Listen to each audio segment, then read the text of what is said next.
ನಮ್ಮಂದಿ ಜೊತೆ ಓಪನಿಂಗ್ ಮಾಡಿ 1 ಡೌನ್ ಸೂರ್ಯ, ತಿಲಕ್, ಹಾರ್ದಿಕ್, ರುದರ್ಫೋರ್ಡ್ ಈ ಟೀಮ್ ಜೊತೆ ಹೋದ್ರೆ ಓಕೆ. ವಿಲ್ ಜಾಕ್ಸ್ ಏನೋ ಫಿಟ್ ಅಂದ್ರೆ ನೀವು ವಿಲ್ ಜಾಕ್ಸ್ ಜೊತೆ ಹೋಗೋದು ನನ್ನ ಪ್ರಕಾರ ಒಂದು ಒಳ್ಳೆ ಚಾಯ್ಸ್ ಓಪನಿಂಗಿಗೆ. ಬೇಕಾದ್ರೆ ಅದು ರುದರ್ಫೋರ್ಡ್ನ ಡ್ರಾಪ್ ಮಾಡಿ ವಿಲ್ ಜಾಕ್ಸ್ನ ತಂದ್ರೆ ಏನು ಪ್ರಾಬ್ಲಮ್ ಇಲ್ಲ.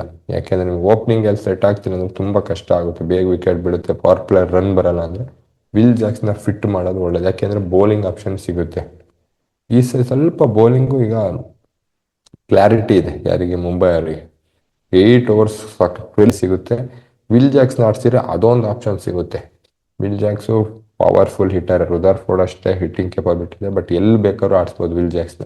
ಓಪನಿಂಗ್ ಇಂದ ಹಿಡಿದು ನಂಬರ್ 7 ಒಳಗೆ ಎಲ್ಲಾರು ಫಿಟ್ ಮಾಡ್ಬೋದು ಗುರು ಆ ಮನುಷ್ಯನ. ಬಟ್ ರುದರ್ಫೋರ್ಡ್ನ ಹಂಗ್ ಫಿಟ್ ಮಾಡೋಕ್ಕಾಗಲ್ಲ.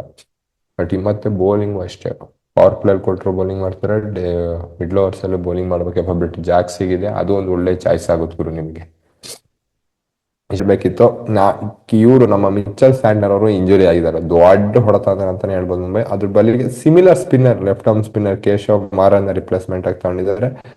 ನೋ ಡೌಟ್ ಸೇಮ್, ಇಬ್ರು ಸೇಮ್ ಸಿಮಿಲಾರಿಟೀಸ್, ಬಟ್ ಬ್ಯಾಟಿಂಗ್ ಆಗ್ಲಿ ಸ್ವಲ್ಪ ಅಲ್ಲಿ ಕೊಡ್ತಾ ಬೀಳುತ್ತೆ. ಫೀಲ್ಡಿಂಗ್ ಮಿಚೆಲ್ ಸ್ಯಾಂಟ್ನರ್ ಕೇಶವ್ ಮಾರೋದಕ್ಕಿಂತ ಎಕ್ಸಲೆಂಟ್ ಫೀಲ್ಡರ್, ಬ್ಯಾಟಿಂಗ್ ಅಂತ ಬಂದ್ರೆ ಎಕ್ಸಲೆಂಟ್ ಬ್ಯಾಟ್ಸ್ಮನ್.